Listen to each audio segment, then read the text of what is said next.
Bismillahirrahmanirrahim. Dear students, I hope you are all well about your health and iman. I am Professor Dr. Mirza Mohammad Akmal Azim, your computer teacher. Dear students, cyber student for byte के platform से हम लोग C programming language को discuss कर रहे हैं, जो कि ऐसी हाई लेवल लैंग्वेज है जिसके अंदर हम जो चीजें सीख रहे हैं वो हमारी तकरीबन हर हाई लेवल लैंग्वेज के अंदर इस्तेमाल होती हैं। वही हमारी टीसी डायरेक्टरी जो सी लैंग्वेज का हिस्सा है, वही हमारी आने वाली और प्रेजेंट दौर के अंदर जो मौजूदा हमारी हाई लेवल लैंग्वेजेस चल रही हैं, उन सब के अंदर वो चीजें शामिल हैं। तो बेटा इनको अच्छी तरह से सीखने का मतलब ये है कि आप बाकी लैंग्वेजेस को भी सीख रहे हैं, या फिर ये कह सकते हैं कि आप किसी भी लेवल के ऊपर किसी भी लैंग्वेज पर जाके सीखेंगे, वो आपके लिए बहुत ज्यादा आसान हो जाएगी। तो जो चीजें मैं आपको सिखा रहा हूँ, इनको अच्छी तरह से आपने समझना है, सीखना है, और उसके बाद इनको लाजमी तौर पे परफॉर्म करके भी देखना है। हम लोग डिसीजन कंस्ट्रक्ट्स के बारे में बात कर रहे हैं, जिसके अंदर हमने इफ स्टेटमेंट्स, इफ एल्स और इफ स्विच स्ट्रक्चर तक हमने सारा कुछ डिस्कस कर लिया। उसके बाद हमने लास्ट वीडियो के अंदर लूपिंग कंस्ट्रक्ट को डिस्कस किया था, जिसके अंदर मैंने इंट्रोडक्शन बताया था कि लूपिंग कंस्ट्रक्ट होता क्या है। आज हम लोग उसकी जो तीन टाइप्स है, जिनके अंदर पहली टाइप है हमारी व्हाइल लूप, उसको डिस्कस करने जा रहे हैं।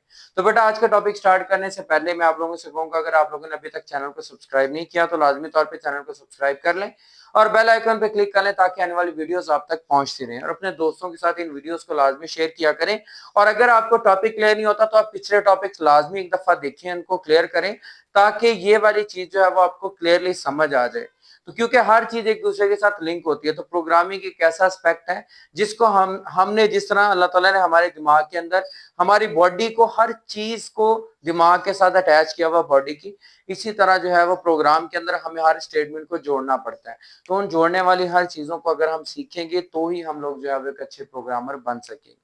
ठीक है बेटा, तो व्हाइल लूप को डिस्कस करते हैं। हमारा व्हाइल लूप जो है वो बेसिकली क्या है? While loop is the simplest loop of the C language, यानी एक सादा तरीन, यानी सबसे सिंपल जो लूपिंग कंस्ट्रक्ट है वो हमारा व्हाइल लूप है। And this loop executes one or more statements while the given condition remains true. और ये तब तक लूप करती रहती है, जिस तरह मैंने लास्ट इंट्रोडक्शन में बताया था कि लूपिंग क्या होता है, एक चीज को बार बार रिपीट करना, लेकिन बार बार जितनी दफा हम उसको कहेंगे, चाहे वो हम लिस्ट शो करवाना चाह रहे हैं, उसके अंदर भी हम लिमिट बताएं कि कहां से शुरू होना है, कहां पे खत्म होना है। और दूसरी चीज, हम इसको अगर किसी चीज को रिपीट करना चाहेंगे, लाइक हमें अपना नाम 10 दफा, 15 दफा, 20 दफा लिखना चाहते हैं, तो हम उसको बताएंगे कि हम ये चीज यहां से शुरू करके और इतनी दफा करना चाहते हैं।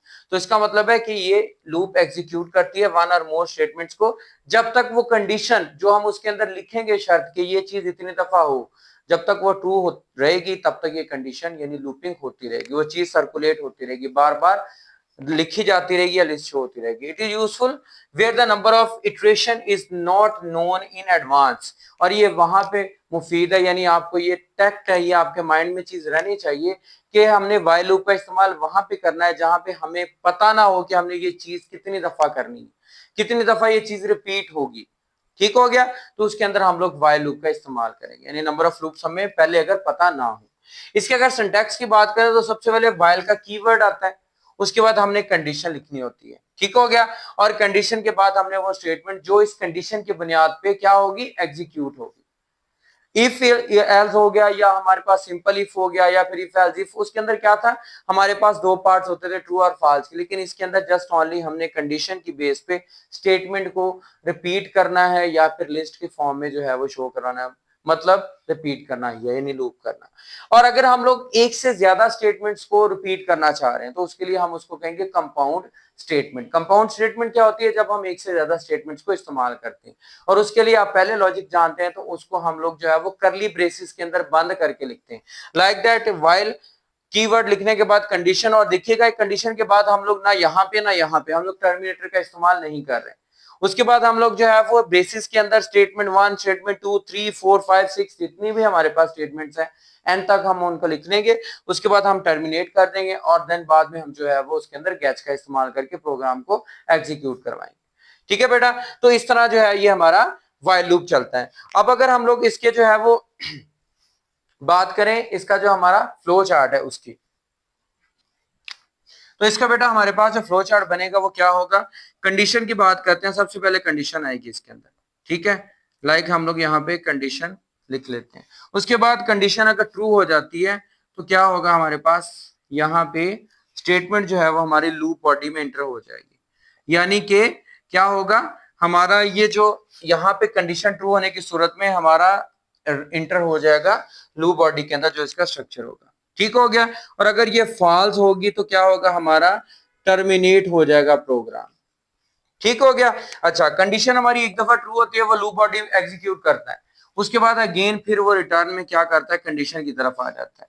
कंडीशन ठीक होने की सूरत में वो क्या करेगा, अगेन फिर से देखेगा, कंडीशन ट्रू है तो लूप बॉडी में जाएगा, अगर फॉल्स होती है तो वो टर्मिनेट हो जाएगा। यानी ये तब तक रिपीट होता रहेगा जब तक ये वाली कंडीशन जो है वो ठीक नहीं होती। लाइक हमारे पास ये कंडीशन जो है वो लिखी हुई है हमने, condition is lesser than or equal to 5, यानी जब तक वो 5, तो वो क्या करेगा, 5 दफा लूप बॉडी में एंटर होगा, उसको एग्जीक्यूट करेगा। जैसे ही 6 टाइम आएगा वो कंडीशन फॉल्स हो जाएगी और वो प्रोग्राम वहां पे एग्जिट हो जाएगा, यानी कि टर्मिनेट हो जाएगा। ठीक है बेटा। अब हम लोग बाकायदा प्रोग्राम के थ्रू इसको जो है वो सीखते हैं कि क्या ये किस तरह लूप जो है एग्जीक्यूट करवानी है और किस तरह वाइल लूप का हमने इस्तेमाल करना। तो प्रोग्राम है बेटा हमारे पास कि हमने प्रोग्राम राइट करना है जिसके अंदर वो काउंटिंग जो है वो 1 to 10 तक जो है वो शो करवाए, प्रोग्राम लूप का इस्तेमाल करते हुए। कौन सी लूप का, वाइल लूप का, जिसको हम डिस्कस कर रहे हैं। तो सबसे पहले हम लोग हेडर सेक्शन राइट करते हैं, जो कि सबसे पहले राइट होता है हमारे पास इंक्लूड stdio.h, उसके बाद हैश इंक्लूड हमारे पास आएगा conio.h, उसके बाद हम इंट मेन यूज कर लेते हैं। चलें जी, ये मेन फंक्शन हो गया। अब हम लोग जो है वो इसकी बॉडी लिखते हैं। क्या बॉडी के अंदर करते होते हैं, सबसे पहले हम लोग जो है वो इंटर करते होते हैं जो हमारी इनपुट होती है। लाइक इंटीजर हमारे पास वेरिएबल है, इंटीजर डाटा टाइप है, और एन उसका नाम है, हमारे पास जो है वो वेरिएबल का नाम एन है। उसके बाद बेटा हम लोग यहाँ पे इनिशियलाइजेशन लाजमी उसकी देंगे, दैट इज इक्वल टू 1, यानी वो हमारी लूप जो है वो पहले 1 से स्टार्ट होगी, यानी जो भी काउंटिंग है। उसके बाद हम लोग इसको क्लियर स्क्रीन करेंगे। ठीक हो गया। उसके बाद हम लोग जो है वो यहाँ पे जो है क्लियर स्क्रीन करने के बाद देखेंगे कि हमने वाइल लूप का कैसे इस्तेमाल करना है। वाइल का वर्ड इस्तेमाल करने के बाद हम क्या करेंगे, यहाँ पे कंडीशन देंगे। कंडीशन उसने क्या दी थी, n is lesser than equal to 10, यानी हमने 1 to 10 जो है वो शो करवानी थी काउंटिंग। ठीक हो गया। तो हमने यहाँ पे कंडीशन लिखने के बाद अब कंपाउंड स्टेटमेंट यहाँ पे आएगी। वो क्या आएगी हमारे पास, प्रिंट एफ। प्रिंट एफ क्या है हमारे पास, मॉड्यूल डी। अभी हम मॉड्यूल डी क्यों इस्तेमाल करें, क्योंकि हमारे पास जो है वो इंटीजर जो है वो नंबर है, उस नंबर को हमने क्या करना है, प्रिंट करवाना है। ठीक हो गया। इसको प्रिंट करवाने के लिए उसके बाद स्लैश एन का इस्तेमाल हमने इसलिए किया क्योंकि वो हम नंबर सीक्वेंस के जमाना 1 2 3 लिस्ट में शो करवाना चाह रहे हैं। उसके बाद हम लोग ये किस लिए कर रहे हैं, हम ये नंबर के लिए प्रिंट एफ को इस्तेमाल कर रहे हैं। ठीक हो गया बेटा। और एक बात याद रखना कि इस लूपिंग स्ट्रक्चर के अंदर हमारा जो इंक्रीमेंट ऑपरेटर है ना, एन इंक्रीमेंटेड, मतलब एक दफा प्रिंट होने के बाद एन के अंदर 1 गुना इजाफा हो जाए। और अगर हम इसी तरह ओड को शो कराना चाहते हैं तो हम 2 दफा कर सकते हैं, एन इंक्रीमेंटेड 2 टाइम, इसी तरह 3 4 टाइम। तो इस तरह सीक्वेंस जो है वो हम बना सकते हैं। तो हमें एन इंक्रीमेंटेड फिलहाल तो हम लोग एक का इस्तेमाल करें, तो कंपाउंड थी इस वजह से हमने इसको ब्रैकेट्स के अंदर बंद किया, और इसके बाद हम गेट्स का इस्तेमाल करते हैं और देन इसको बंद कर देते हैं। अब हमारे पास आउटपुट क्या आएगी, वो सिंपल इज दैट, वो शो करवा देगा 1 2 3 4 5 6 7 8 9 और 10। यहां तक ये कंडीशन ठीक रहेगी। उसके बाद जैसे ही कंडीशन 11 पे पहुंचेगी, कंडीशन फॉल्स हो जाएगी और हमारा वो जो क्या कहते होते हैं, हमारा कंडीशन फॉल्स होने की वजह से लूप एंटर नहीं हो पाएगी और हमारा प्रोग्राम टर्मिनेट हो जाएगा। ठीक है। अब हम लोग जो है वो नेक्स्ट एक और प्रोग्राम सॉल्व करते हैं जिसके अंदर जो है मजीद हमें इसकी समझ आ जाएगी। अब बेटा हम प्रोग्राम लिखेंगे कि उसके अंदर जो है वो पहले वो प्रोग्राम डिस्प्ले करवाए पहले 5 नंबर्स को और फिर उनकी सम भी शो करवाए। ठीक है। तो हम लोग पहले, आपको पता है कि हेडर सेक्शन हम लोग वही लिखते हैं जो हमारा ऑलरेडी हर प्रोग्राम के अंदर चलता है। अब हम इसकी बॉडी के अंदर क्या करेंगे, सबसे पहले हम लोग वेरिएबल डिक्लेयर करेंगे। लाइक हमारे पास जो वेरिएबल है वो हमारे पास हम डिक्लेयर कर लेते हैं इंटीजर सी, और उसके बाद जो दूसरा हमारे पास आएगा उसने कहा था सम भी शो करवानी है। ठीक हो गया। नंबर्स के बाद उसकी सम, देन हम क्लियर स्क्रीन करते हैं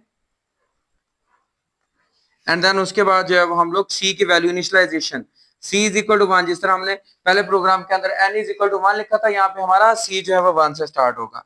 ठीक है। और सम हमारी पहले जो कितनी है वो 0 है, शुरू में यानी 0 है। उसके बाद हम लोग जो है व्हाइल लूप का इस्तेमाल करते हैं, व्हाइल।